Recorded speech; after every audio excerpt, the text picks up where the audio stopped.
دا الله پاک نعمتونه او احسانات بے حدا بے اندازې زیات دي. په دې بے شمیره نعمتونو کې محمد رسول الله صلی الله علیه وسلم او قرآن پاک دو عظیم نعمتونه دي الله موږ او تاسو ته راکړي. زمانگ پیغمبر علیہ السلام مکہ مکرمہ کی اللہ پاک پیدا کر. دا عمر ابتدائی سلویخ کالا پورا شو. پا غار حرا کے جبرائیل علیہ السلام تشریف روڑو. پیغمبر علیہ السلام تیویل اقرأ اولولا. پیغمبر علیہ السلام و تو فرمائل چے ما انا بقاری زہو قاری نیم لستل نشب. جبرائیل علیہ السلام را پاسے دو. پیغمبر علیہ السلام اخپلی سینے پورے جخت انیو زور ورک بیا پریخو دو بیا وطوی اقرأ اولولا. نو پیغمبر علیہ السلام بیاو فرمائل چیزہو قاری نیم. سوزل ادا سیوشو. آخری ذل پیغمبر علیہ السلام فرمائی چی دومر زور راک چی ما تکلیف محسوس کو. بیا پریخودلم اور آتے ہوئے اقرأ بسم ربک الذی خلق خلق الانسان من علق. دا سورة العلق رنبنی پینز آیاتنا نازل شو. لکه چه غار حرا دا قرآن پاک رنبنے مدرسہ جوڑا شوا. درس دا قرآن دے خو طالب علم پخپل محمد رسول اللہ صلی اللہ علیہ وسلم او معلم او استاذ ورتا اللہ پاک پخپلا. جبرائیل علیہ السلام استاذ ناغا صرف واسطہ دا او معلم او استاذ اللہ. تا سورة رحمان پا اول کے اللہ پاک فرمائی چی الرحمن علم القرآن. اگا اللہ چی صفتینو میں رحمان دے علمہ اغا تعلیم پخپل ورک دا قرآن. نو معلم اللہ. دا اللہ پاک صفتی نمونا دیر دی. و دا سورة رحمان پا اول کے الرحمن صفت ذکر کر. نو پا دے کے اشارہ دیتا رہا چی دا موتا تا کم قرآن میں لو دے. نو پا دے کے زماؤستا محنت مشقت نشتا. پدے کہ زماؤستا خپل کمال نشتا. دا دا اللہ صفت دا رحم تقاضا اکرنو منگا تا قرآن را کری شو. کہ اللہ رحم نوے کری نو قرآن بے نورا کری. نو منگ تا قرآن دا اللہ پا رحم ملو دے. رنبنے مدرسہ غار حرا. معلم پکے اللہ. طالب علم پکے محمد الرسول اللہ صلی اللہ علیہ وسلم. نو دا قرآن پاک دا طالبان او دا دوی دا استازان دوی دا دیر خوشحال شو دیر فخر دیو کی پا دے خبرہ چی دوی پا اغی کار کی لگی دلی دی پا کم کار کی چی پخپلا اللہ او رسول اللہ اول لگی دلی دی. دینا پس پیغمبر علیہ السلام دا غار حران اخپل کور تا تشریف روڑو. پا کور کے مشرہ بی بی خدیجت الکبرى رضی اللہ تعالی عنہ. اگر پیغمبر علیہ السلام معشومان لوریانے وے نا اغویت درس قرآن شروع کو. لکا پا کور کے دا بنات و مدرسہ ہم شروع شدہ. اور دینا پس دا صحابہ کرامو دا درس دا پارا ہم پیغمبر علیہ السلام انتظام اکو. صفا مروا سرا چی دا کم گیٹو ندی نو ڈومبنی گیٹ بانی لکلی دی باب و دار ارقم. نو دغه ځای کې د ارقم صحابی کورو او په دغه کور کې پیغمبر علیہ السلام خپل مرګري را جمع کول او قرآن به وتخو. دې کې یو کم سلویخ طالبانو. نو حضرت عمر رضی اللہ تعالیٰ عنہ چې کله اسلام قبول کو دې سلویختم طالب د دې مدرسې شو.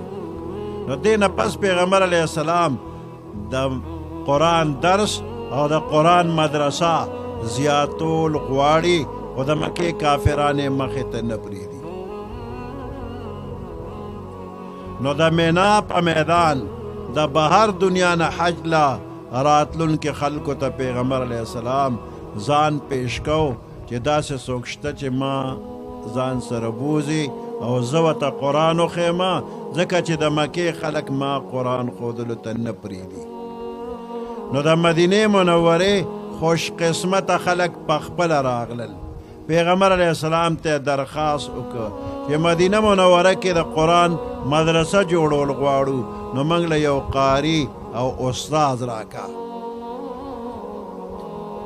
پیغمبر علیه السلام ورته مصعب ابن عمیر رضی الله تعالی عنہ د قرآن استاد او قاری ورکه وې دې بوځې دې به درته هلته کې د قرآن درس شروع کی. قاری صاحب مدینې منورې ته ورسېده نو مدرسې له به ځای څوک ورکوي. نو اسعد ابن زراره رضی الله تعالی عنہ هغه خپل کور ورکوي زما کور کې مدرسه شروع کی. درس قرآن شروع شو د لرې لرې خلک راتلل او دغه مدرسه کې به داخلېدل قرآن به زده کو. څه مخالف خلک را پیدا شو. یو اجره کې میټینګ وکړو چې یو نوی سړی راغی او د مدینې خلک یې خراب کړو نو دا سړی شړل غواړي او مدرسه ختمول غواړي. بنو اشهل یو لویه قبیله ده روغ کلی اپا هغه اجره کې راجمع شو. دوه مشران د کلي پکې دي یو سعد ابن معاذ رضی الله تعالی عنہ او دویم اسید ابن حزیر رضی الله تعالی عنہ. د دې دوو په مشرۍ کې اجلاس وشو مشورې وشولې. د دغه ځای نه یو مشر سعد رضی الله تعالی عنہ راپاڅېده وی د چا ځای کې چې مدرسه شروع ده هغه سره به اول خبرو کوم مدرسه به ختمه کی او که نه منله ګورو به ورسره.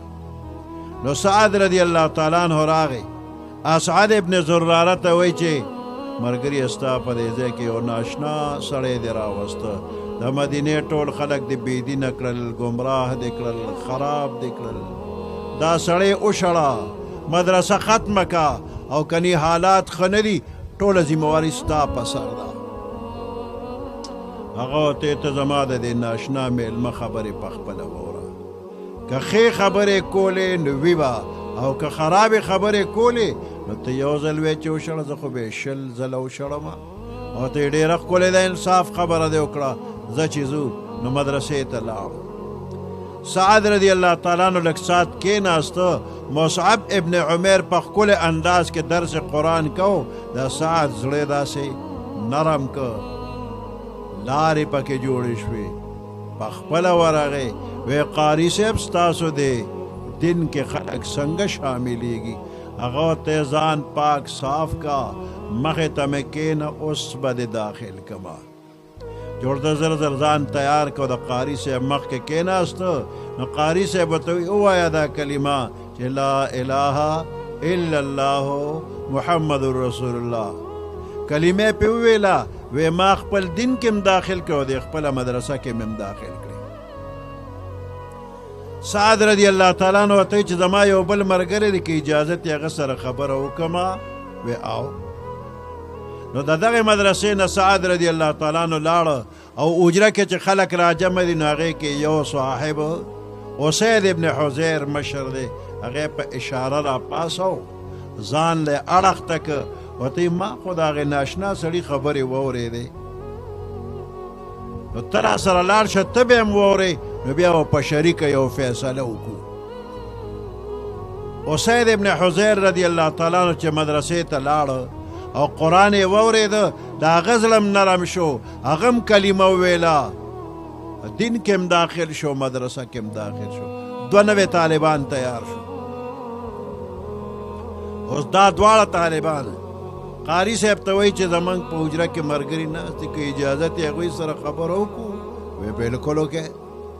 دا دواړه مشران حجرې ته لاړل د اجرې خلک په انتظار دي چې مشران به څه فیصله کوي چې دوی ور مخامخ شو نو ته چې منی چې موږ ستاسو مشران یو ویل او وی موږ چې څه فیصله وکړه تاسو ته به منظوره یې ویل او وی ښځه موږ فیصله دا ده چې کومې پورې تاسو محمد رسول الله صلی الله علیه وسلم او قرآن پاک باندې ایمان نی روړ نه ګورې موږ به د سره خبرې هم ونه کړو جو ټول کلی او بنو اشهل قبیله په یو ځای وایي چې لا اله الا الله محمد رسول الله دا د یوې ورکوټې دیني مدرسې ښکلی اثر چې ټول کلی او قبیله په یو ځای مسلمانان شو نو کوم ځای کې چې د قرآن دا مدرسې وي د هغه ځای خلک به چرې هم ګمراه نشي شیطان به په دوی چرې هم غلبه ونه کړي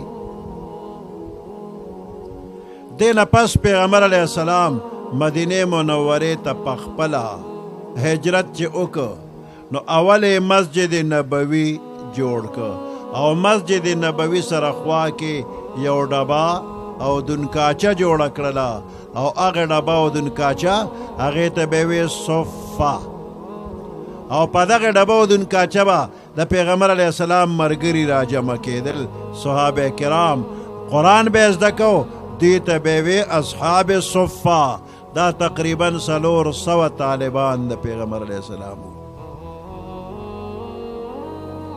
دې صحابه کرامو چې کله قرآن زده کو